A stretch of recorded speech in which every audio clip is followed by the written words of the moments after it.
Sa pangalan ni Jesus, ako'y tatayo, maglalakad. Lakad po tayo. Tingnan natin.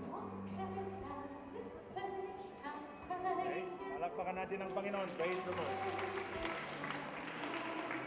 Maraming po tayo. Sige po, ituloy na po ninyo ang gano'n sa dulo.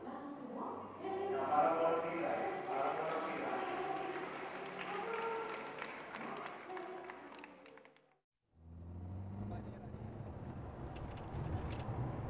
Malayo pa ba tayo?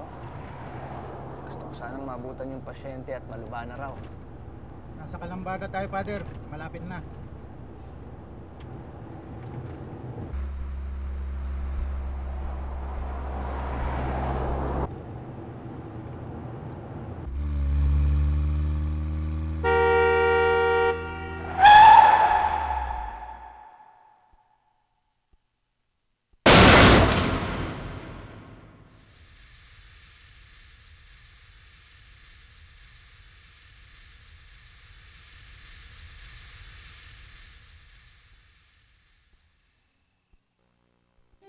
Kilala siya bilang isang paring naghihimala. Marami ng mga taong may sakit ang kanyang napagaling. Ngunit sino ang mag-aakala na bago siya naging isang ganap na pari, minsan din siyang umibig sa isang babae at dumaan sa napakarami mga dagok sa buhay na sumubok sa kanyang katatagan at pananalig sa puong may kapal. Mga kapuso, saksihan po natin ang makulay na kwento ng buhay ng healing priest na si Father Joseph Joey Fallier.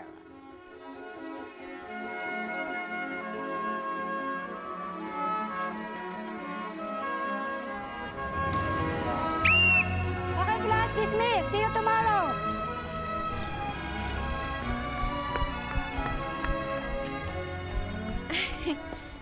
Teka lang ah.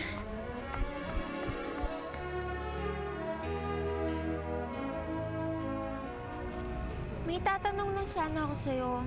Kaya lang baka magalit ka eh. Naman ako magagalit.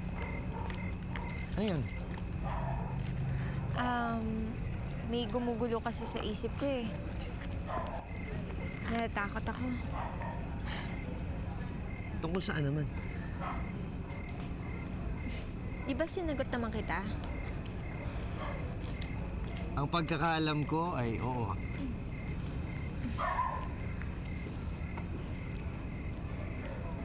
Teka, bakit? Babawiin mo ba? Pwede ba magkaroon ng girlfriend ng mga seminarista? Pwede. Alam mo, iyon nga ang rason kung bakit binibigyan kami ng oras na wala sa seminaryo. Para madiskubre namin kung ano talaga yung gusto namin sa buhay. Pero di ba pumasok ka sa seminaryo dahil gusto mo maging pare? Noon yun, Lea. Pero magmula nung nakilala kita, hindi ako sigurado kung yun pa rin ang gusto ko. Nang masilayan ni Joey ang dalagang si Lea, tila nagdalawang isip siya kung ipagpapatuloy ang pagpapari dahil sa kakaibang naramdaman niya dahil sa dalagang iyon. Ate Melba, nandiyan na ba si Stella? Oo, nariyan. Kausap niya sa telepono ang mama at papa ninyo. O ma, andito na pala si Joey eh. Kausapin niyo? Ah, sige. Joey sila mama. Kausapin ka. Hello? Ma! Ano, kamusta na kayo dyan sa probinsya? Ayos lang kami rito, anak. O, kumusta ba yung anak kong magpapare? Okay naman. Kamusta na nga pala si Papa? Andito nga sa tabi ko eh. Kausapin mo ha. Sandali lang. Hello, anak. Kamusta ka na? Aba, konting panahon na lang magiging pare na anak ko, ah. Alam mo, anak, gusto ko sana pagdating ng anniversary namin ng mama mo, ikaw sana magkasal sa amin. Pati na rin si Stella, pagka kinasal yung ate mo, ikaw na rin magkasal, ha? Kaya pagbutihin mo maigi ang pag-aaral, ha? Proud na proud kami sa'yo. Okay. Sige pa.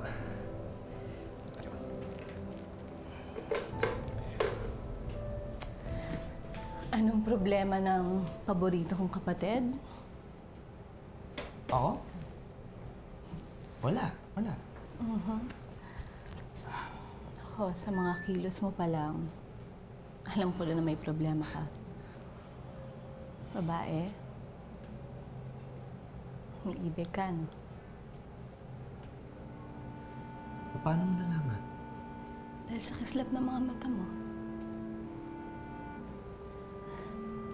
Ganyan-ganyan din noon si David nung nililigawan pa niya ako. Alam mo, Joey,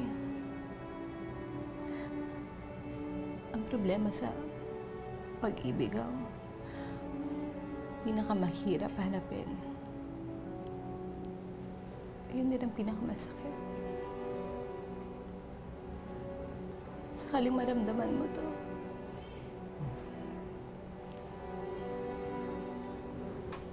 huwag mo nang papakawalan. Teka, may nangyari ba sa inyo ni David?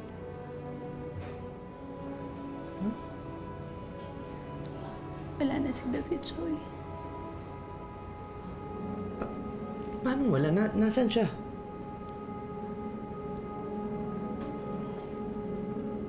Iniwan niya na ako.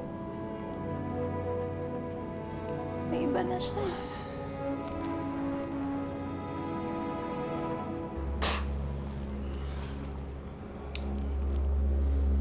Ano yan? Alam mo, marami pa naman kami dito nagmamahal sa'yo eh. At darating din yung panahon na mahanap mo yung taong mamahalin mo, yung karapat dapat sa'yo. Huwag ka na malungkot. Ha? Ano yan? Joey, lagi mong tandaan ang sinasabi ko sa'yo, ha? Kaano man kagulo ang isip mo, bandang huli, puso mo pa rin ang sundin mo. Dahil sa labis ng saktan ang kapatid na si Stella sa nabigong pag-ibig nito, ay tila lalong gumulo ang isip ni Joey. Hanggang sa dumating ang isang balitang magpapabago sa takbo ng kanyang buhay. Hindi ko alam kung ano ang sagot. Hindi ko alam kung ano ang tama. Ikaw ang magsabi sa akin kung anong dapat gawin. Kung ano ang buhay na dapat ko sundin.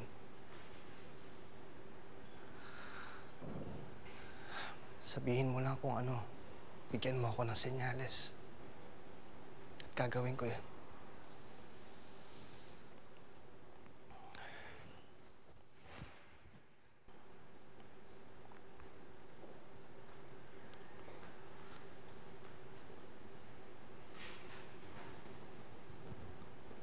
Joey.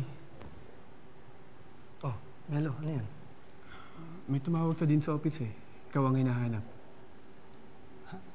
Sino daw? Bakit? Melda daw? Tungkol sa kapatid mo?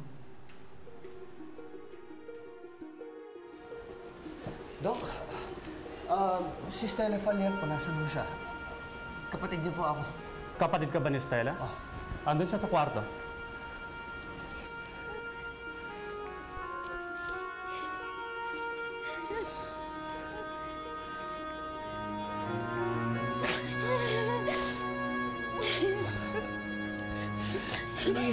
Joey, pagdating ko, wala na ako nagawa. Pagdating ko, patay na siya. Nagpakamatay siya.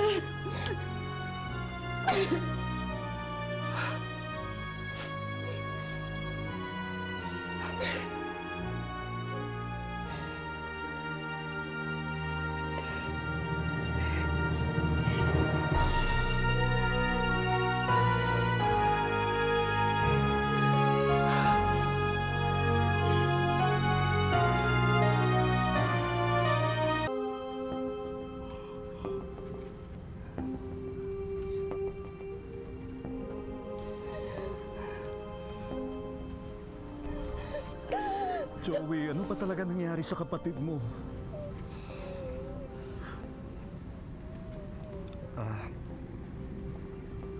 pinasok ko yung bahay natin.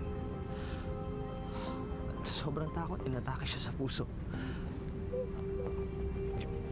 Pinilit sana namin siyang dalhin sa ospital, pero huli na ang lahat eh.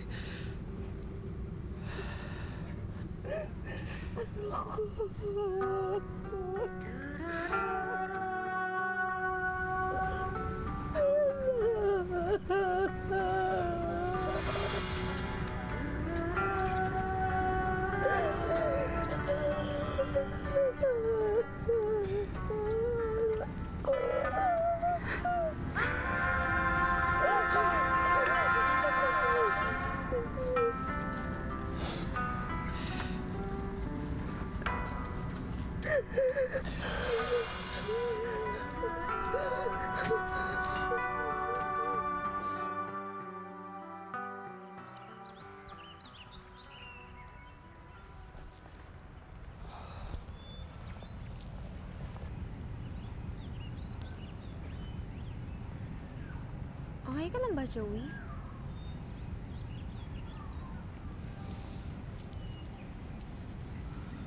Leo, humingi ako ng sign sa kanya eh. Sign? Anong sign?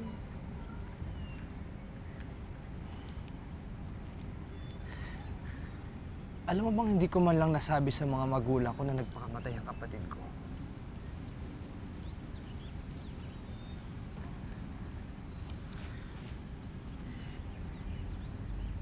Ginawa mo yun dahil ayaw mo silang masaktan. Ginawa mo yun dahil mahal mo sila. Ginawa mo yun dahil mahal mo ang kapatid mong si Stella. At ayaw mong masira siya sa mga magulang mo. Dahil sa mga pagsubok na ito, nilamon ng matinding kalungkutan si Joey. At sa mga panahong ito, si Leia ang kanyang naging karamay at sandigan.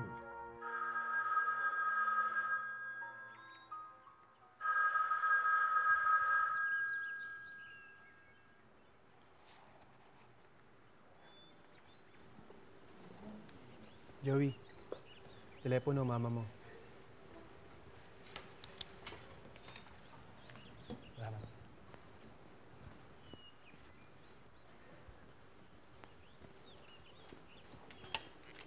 Hello? Oh, Ma. Joey, anak. Pwede bang umuwi ka ngayon dito sa bahay? Ngayon din. Meron akong sasabihin sa'yo. Bakit? Ano po yun? Basta dito ko na lang sasabihin sa'yo. Pwede? Umuwi ka ngayon din. Please? Okay.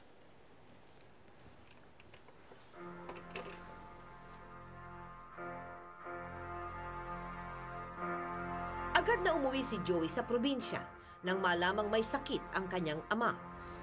Ma, ano sabi ng doktor? Namin na lang natin mahuling pagkakataong makakasama natin si Papa na.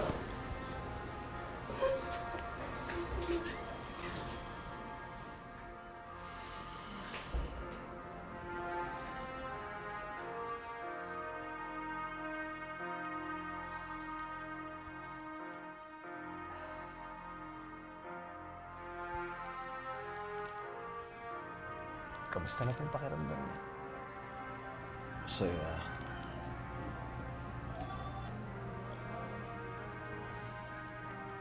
Hindi po ba kayo nasasaktan sa dialysis? Kumbaga sa mahal na araw, ito ang penitensya ko. Penitensya para saan? Para sa kabubuti mong pare. Anak, titiisin ko ang lahat ng sakit. Makita ko lang na naging pare ka.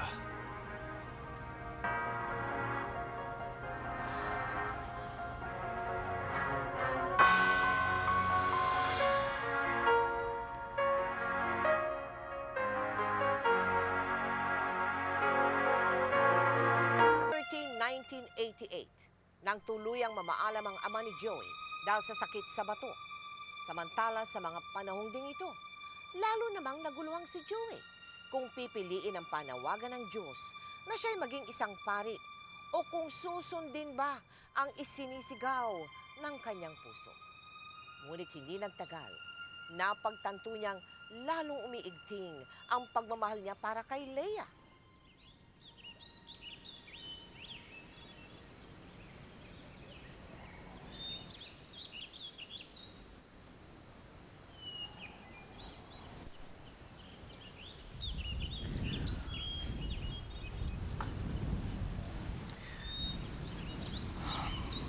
Unti-unti na silang nawawala, Leia. Ang mga mahal ko sa buhay, unti-unti na silang kinukuha sa akin.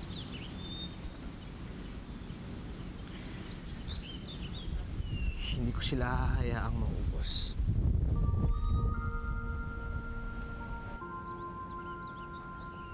Mahal mo pa ba ako? Handa mo ba akong mahalin pagpatuloy pa tong relasyon na to?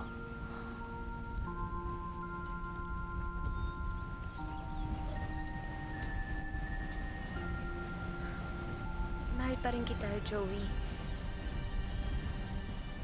Pero sa pagkakataong ito, kailangan tanungin ng Diyos kung dapat bang ipagpatuloy itong relasyon natin. Dahil magiging pari ka na.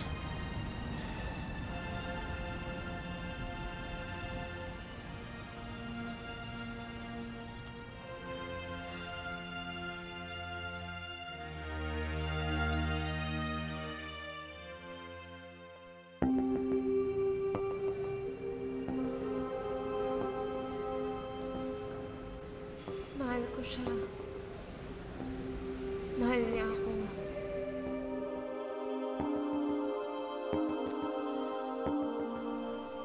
Sinabi mo sa akin noon na kapag nakaramdam ako ng pagmamahal, ay huwag ko na itong pakakawalan.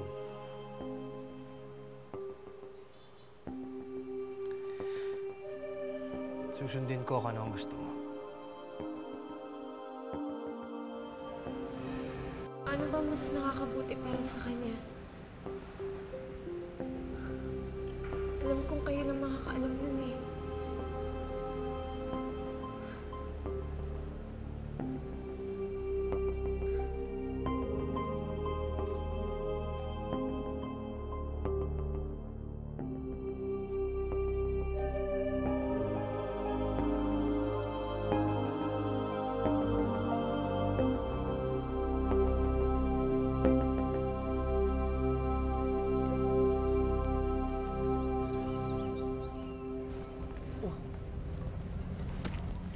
Bakit ngayon ka lang? Munti ka na ako hindi dumating, Joey. Ang importante, nandito ka na ngayon.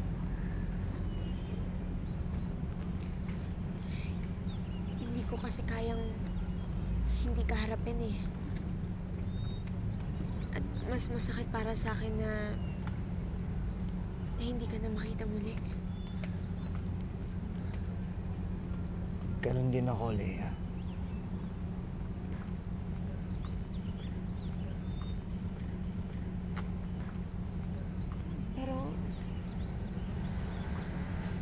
Pero hindi ko magagawang ilayo ka sa kinabukasang itinakda para sa'yo.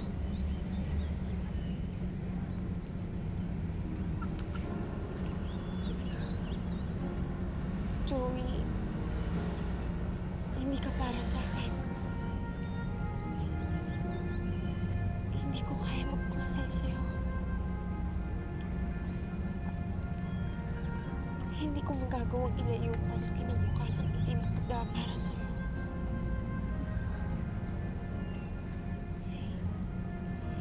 Hindi kita kayang agawin sa Diyos.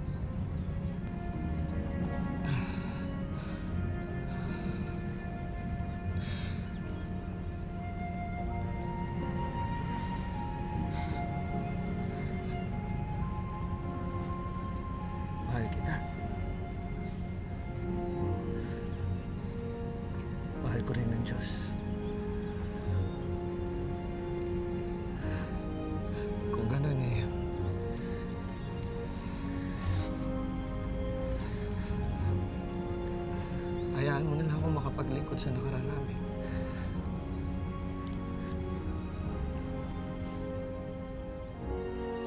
Nang mapagpasyahan nilang dalawa ang paghiwalay, pinagpatuloy ni Joey ang pagpapari hanggang sa dumating ang araw ng kanyang ordinasyon. Lumapit ka, ikaw na naghahangad maging pari, Reverendo Joseph Pallier.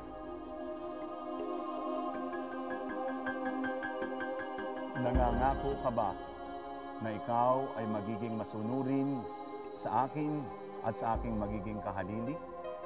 Opo, nangangako po ako. Bigyan nawa ng katuparan ang iyong mga pangako.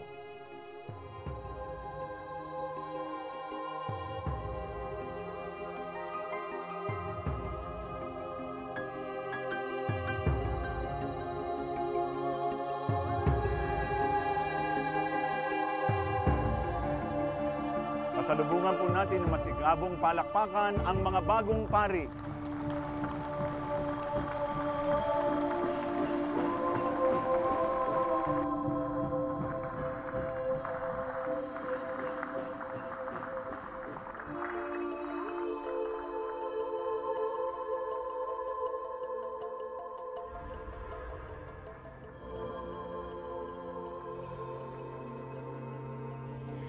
Hindi ba't bagay na bagay sa kanyang maging pare? Sigurado akong magiging mabuti siyang pare. Katulad ng sinabi ng papa niya.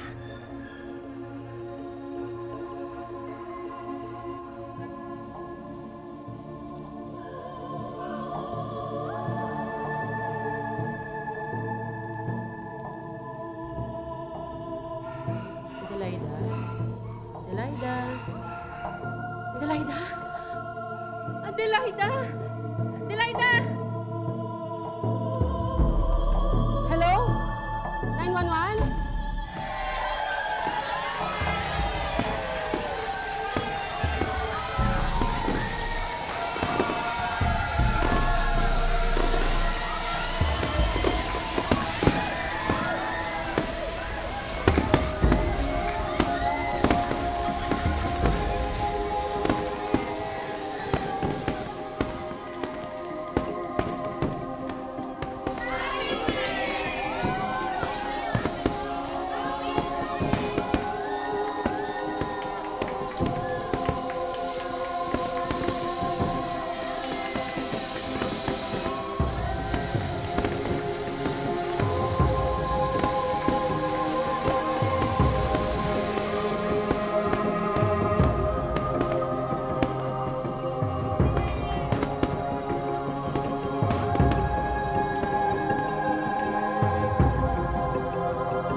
Ang sabi niyo sa akin, kapag nagsilbi ako sa inyo, dadami ang pamilya ko.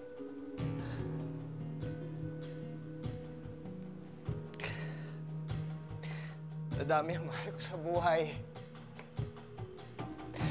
Dadami ang mga nagmamahal sa akin.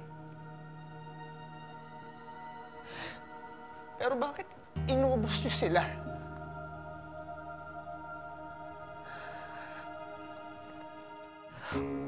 Wala na kayong itinira sa akin. Ano pa bang gusto niyo? Bakit niyo ba ako pinaparusahan?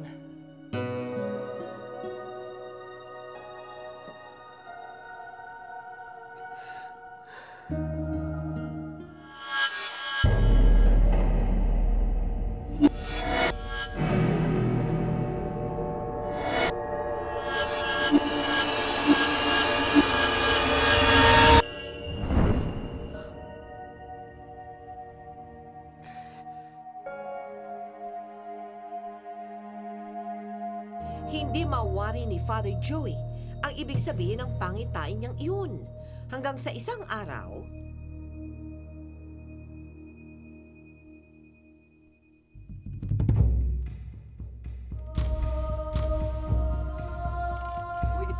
sister. Si Father na siguro. Halika, punta natin. Ay, si Father na. Magandang umaga ho, Father. Magandang umaga. Magandang umaga. Father, mabuti naman at dumating na kayo. Kanina pa ho namin kayo inaantay. Ay, bakit ho? Hindi ho ba kayo magbimisa sa amin ngayon? Nako, hindi po ako yun. Ha? Sister Agnes. Ha? Father. Sister Agnes, hindi raw makakarating si Father Melvin. Ano? Tinakbo daw sa ospital. Matas ang lagnat. Ano?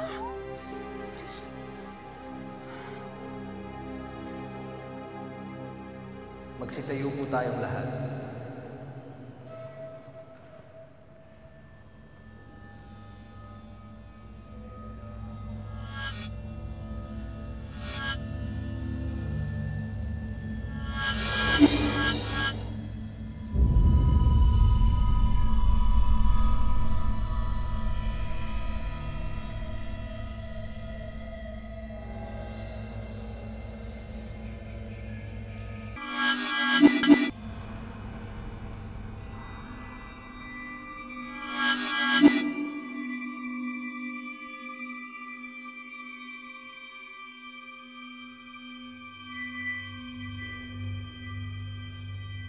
Mayroon po ba sa inyong naghihirap sa isang matinding karamdaman?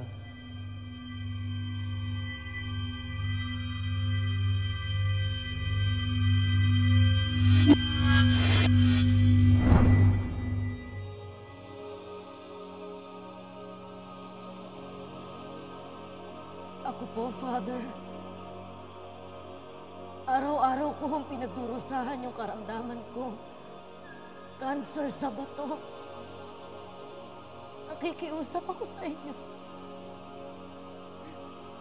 Tulungan niyo ako, Father.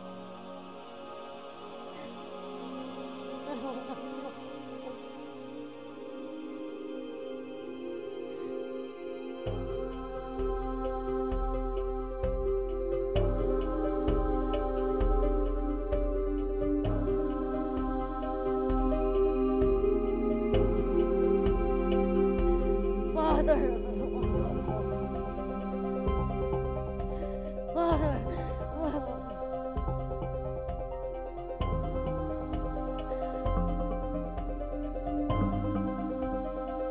Matapos ang tagpong iyon, tuluyang ang gumaling ang babaeng iyon.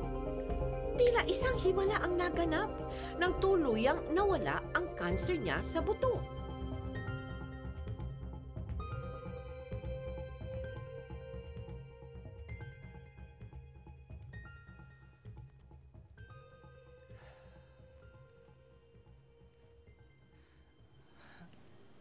Ano ba itong nangyayari sa akin?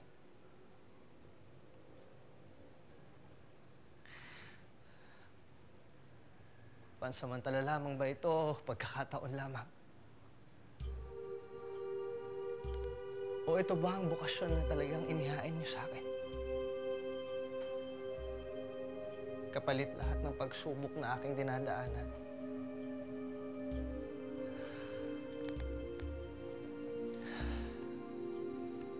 Nasa kamay ninyo ang buhay ko.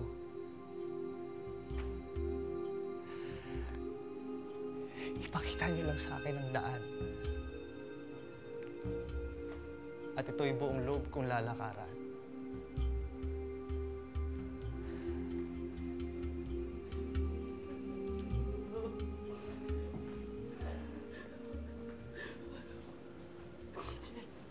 Father, kailangan ko po ang tulong niyo. Ano ho yan? Father, kailangan ko po ang tulong niyo. Ang anak ko pong dalaga. Ano ho nangyari sa anak ninyo? Nasa katawan po niya ang demonyo. Agad na sumaklolo si Father Joey. Ngunit pagdating niya sa bahay nito, labis ang kanyang pagkagulat sa makikita. Dumito lamang ho kayo at magdasal kayo.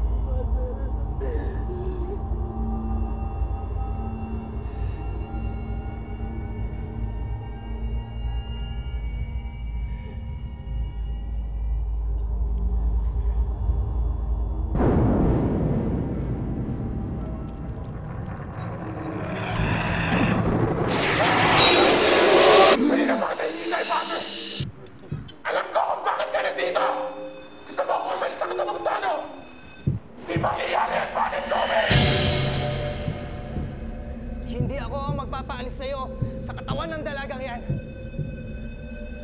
Kung hindi ang Panginoon.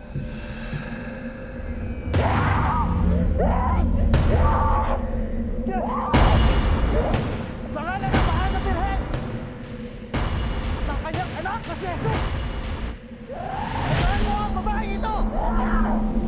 Sa ngalan ni Jesus!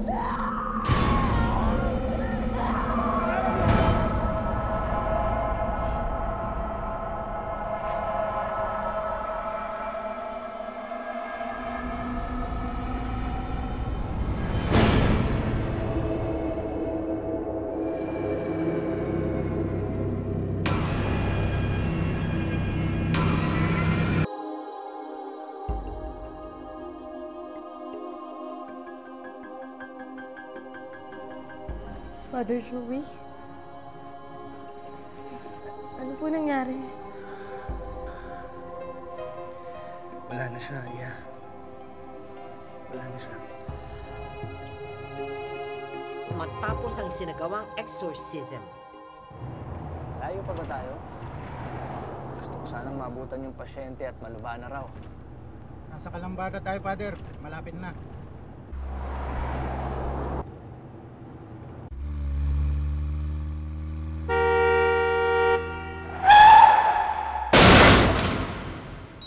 Critical ang kondisyon ng pasyente. Bali pang isang kamay. Magiging masela na operasyon. Ano pong chances niyang mabuhay, Doktor? Milagro na lang makapagligtas sa kanya.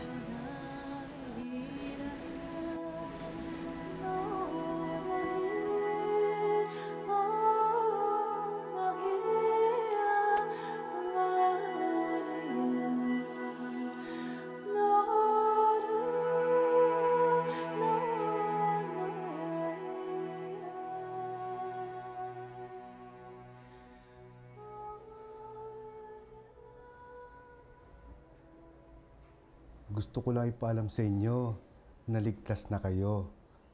Pero hindi na namin magagawa ng paraan ang pagkabaluktot ng inyong kamay. Dahil po nasira na ang ulnar nerve niyo dito. At paralisado na po ang inyong mga daliri. Pero ganun pa man, dapat po natin magpasalamat at nabuhay pa kayo sa sakuna. Dahil masasabi pong isang milagro ito. Iiwan ko na kayo at ang makapagpahinga.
Bakit ang tagal-tagal, no? Bago kayo napasagot? Pinag-isipan ko po, Tita Mel, kasi po mahirap na pong baguhin basta nailagay na po rito. Pero sabi ko, if my story will be an inspiration to the people, why not? What point ninyo talagang natiyak na ito ang talagang gusto ng Panginoon Diyos for you? Tita Mel, kasi po marami ng mga pangyayari, marami ng mga signs. Pero hindi ako naniniwala po. Kasi galing po ako sa pamilya ng doktor. Ang daddy ko kilala po ang doktor sa Lokban, Quezon. Ang mami ko po yung nurse. Meron akong 2 kapatid na doktor. May hospital po kami, Tita Mel, sa Lokban.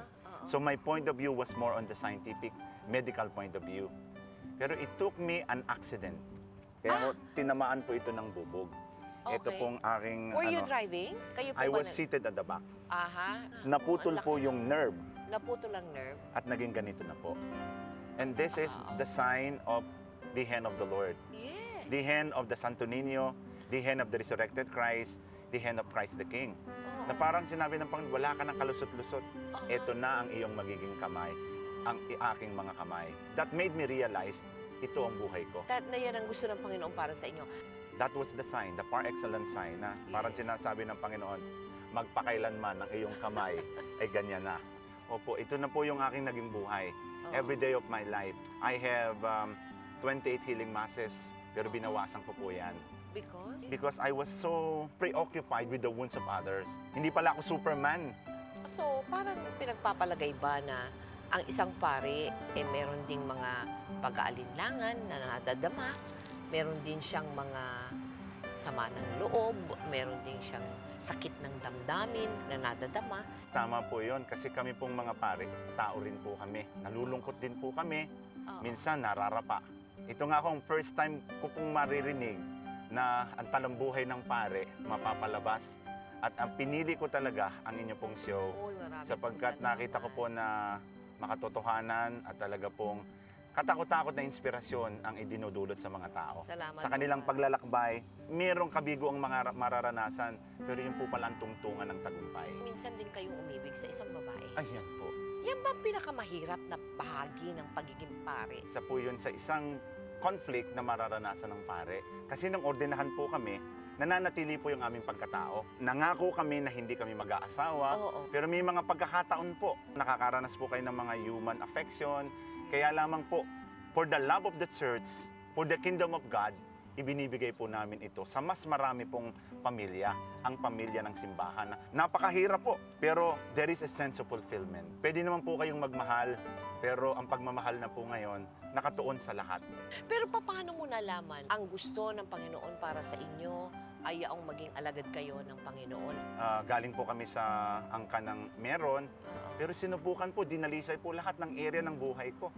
At attachment ko sa pamilya, attachment ko dun sa girlfriend ko, attachment ko sa material. Ang dami pong mga pagsubok na pinagdaanan at sabi ko, may layunin ang lahat ng ito. So that when I talk about pain, when I talk about suffering, when I talk about Paschal mystery, I understand it.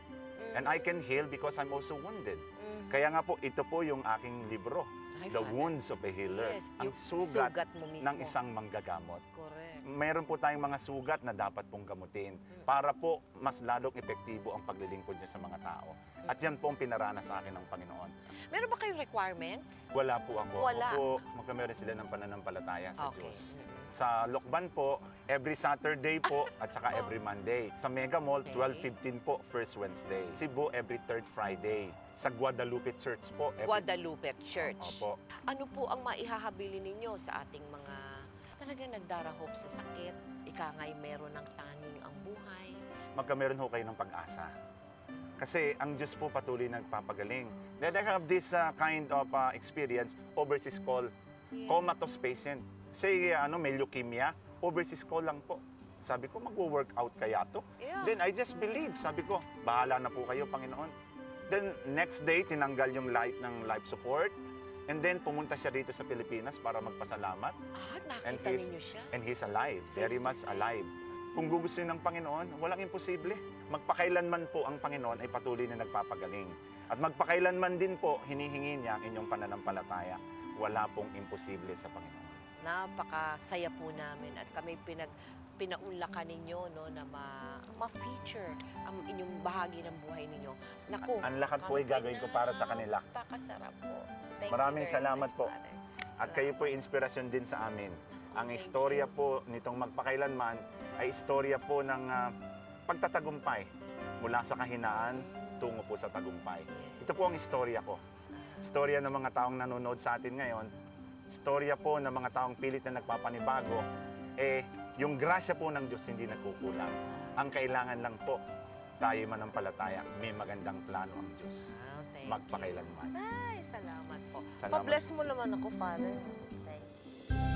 Sa kasalukuyan ay patuloy pa rin si Father Joey sa pagpapagaling sa mga taong may sakit. At dahil na rin sa mga matinding pagsubok sa kanyang buhay, Naging adhikaina niya ang pagtulong sa kapwa. Para sa kanya, ito ang pinakamabuting paraan upang taus-pusong mapasalamatan ang Poong May Kapal sa mga biyayang ipinagkaloob nito sa kanya. Ako po si Mel Tiangco at ito ang kwento ng bawat isa sa atin. Ngayon, bukas at magpakailanman. Noong 1997, yung wife ko na-diagnose na mayroon ng cancer of the cervix and kumonsulta kami sa mga ibang doktor and they all arrived at the conclusion na dapat operahan siya. May misa si Father Joey sa SM Mega Mall. Sinabi niya sa akin na nagpa-pray over siya kay Father Joey at ang sabi ni Father Joey, huwag na siya magpa-opera kasi feeling niya na wala na yung kanyang cancer. Bilang isang manggagamot, hindi po ako naniniwala sa ganung mga milagro. So, tinuloy namin operasyon. Habang inoperahan namin siya, napansin namin na normal ang kanyang mattress, normal ang kanyang cervix at wala kaming cancer na nakita. So after so much soul searching, I realized that it was a miracle. Sa iyong lingkod, habang buhay ay